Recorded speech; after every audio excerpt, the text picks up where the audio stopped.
So in our first year of marriage, there was this man who prophesied over us that we would have a full quiver. And I remember leaving that night just wondering, am I pregnant with twins? Like, what is going on? But truth be told, I knew that we were blocking the blessing. And so that night we decided to go on birth surrender rather than birth control. Because people always are asking, are you trying? And that's just something that we've never liked because it seemed a little too close to striving. We were resting. We were happy. We were hoping. But at the end of the day, trying, you can't try to have a miracle. It's just all about receiving. I remember a woman prophesying in our first year of marriage, and she put her hand over my belly, and she said, God is healing your inner organs, and you will have a child. And it wasn't until 4 years later that we discovered that we were infertile. Every emotion has knocked on the door of my heart. Some came in frantically with questions, while others just came to sit beside Holy Spirit. And God never took away my permission to hurt. He always gave me the power to heal. Infertility became an invitation to trust Him. And you're always trusting Him. You're always in that season of singleness when everybody else is getting married around you. You trust that it's going to happen for you. And when you're married and everyone around you starts having kids, you begin to trust that it's going to happen for you too. And the longer that it didn't happen, we just realized as we're walking through infertility that we were still going to trust God and still trust that He had something for us in this season, but that there was seasons to come that we needed to lean into. And to be completely honest, infertility had become my comfort zone. And the longer I lived in that place, the longer I wanted to stay there forever. And I just felt the Lord say to me, Bethany, if you want to spiritually grow, that requires physical growth. And I knew I would hit a plateau if I didn't receive His invitation to grow.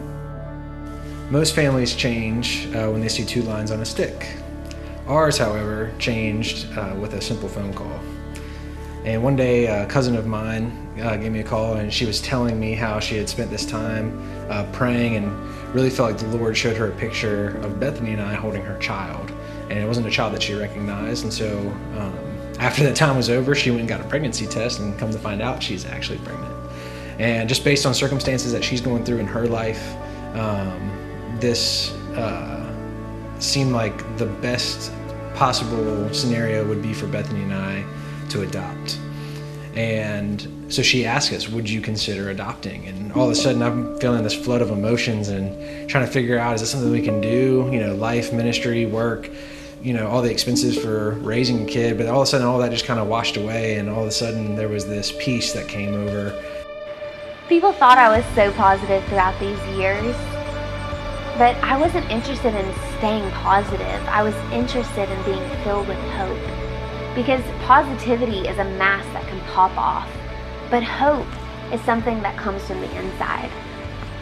I never wanted my eye for children to get bigger than my heart for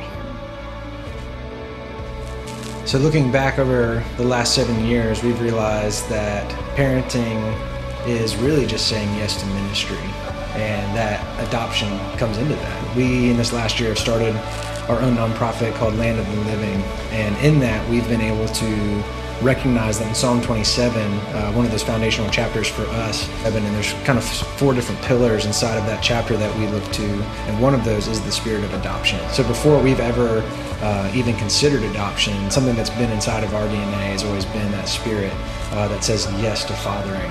And so this process has really just been a continuation of fathering generations. If I could speak to the woman who's barren right now, I would say that what you want isn't what you expect, but what you can expect is that you're going to get God's best. Matthew 7:7 says, "Ask and it will be given to you. Seek and you will find. Knock and the door will be opened to you."